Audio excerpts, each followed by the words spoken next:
Hi English 131 students, welcome to week 10. Okay, so we just finished unit 2, which focused on M.T. Anderson's young adult novel, Feed. You submitted your final essay last week, and I'll be grading them throughout the week, so expect a grade no later than Thursday or Friday. I'll probably have them done a little bit earlier, but expect your grade no later than Thursday or Friday. Okay, last unit really focused on the humanities and the arts, specifically looking at a novel and discussing characteristics of the novel and discussing environmental impacts that happen throughout the novel. So we've really been focusing on the environment and climate change throughout this term. We're going to continue that theme in Unit 3, where you'll be able to complete a project that is entirely up to you. And I find this project to be really fascinating and really get students interested in their own communities and how they can make a positive change in their community. Okay, so the final project, you're going to be writing a grant request for up to $250,000 to complete a project in your community that is related to climate resiliency. Now, by climate resiliency, I don't mean you have to focus specifically on solving climate change in your community. That's not going to happen in $250,000. But perhaps you want to help create some green space by building a playground at a local park, or helping shoreline remediation along a river.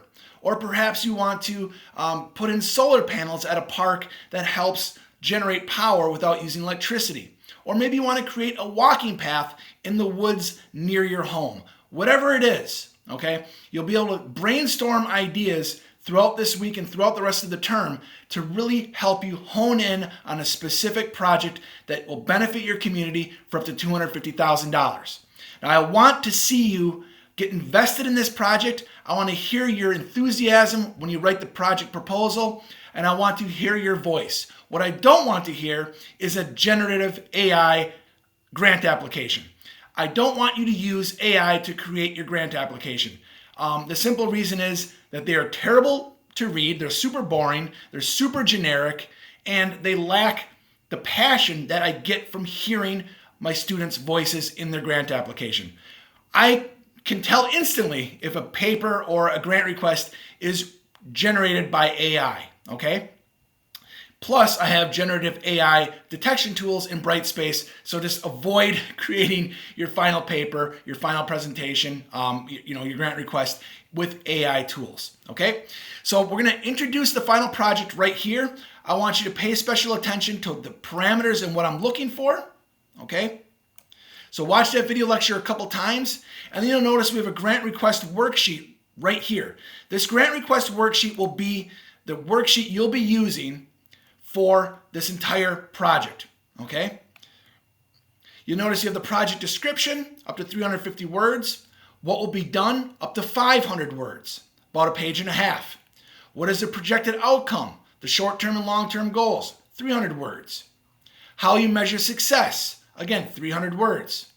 A budget analysis, about 200 words. And then I want you to provide images that you can get, through your own smartphone, right? You're gonna go to this actual site and take pictures. I want to see real pictures that you took, okay? You also can provide an image on a map from Google or Apple or etc. to give an idea of where it's located in your community. Okay, so make sure you look that over, and you're going to want to save that to your computer. Now there's two ways to save it. You can click here and download the Word document, or you can download the Google document, either one. But you'll be working from this grant request. You'll be filling in the blanks in the grant request worksheet and submitting that as your final project, okay? So it's important that you keep that in mind.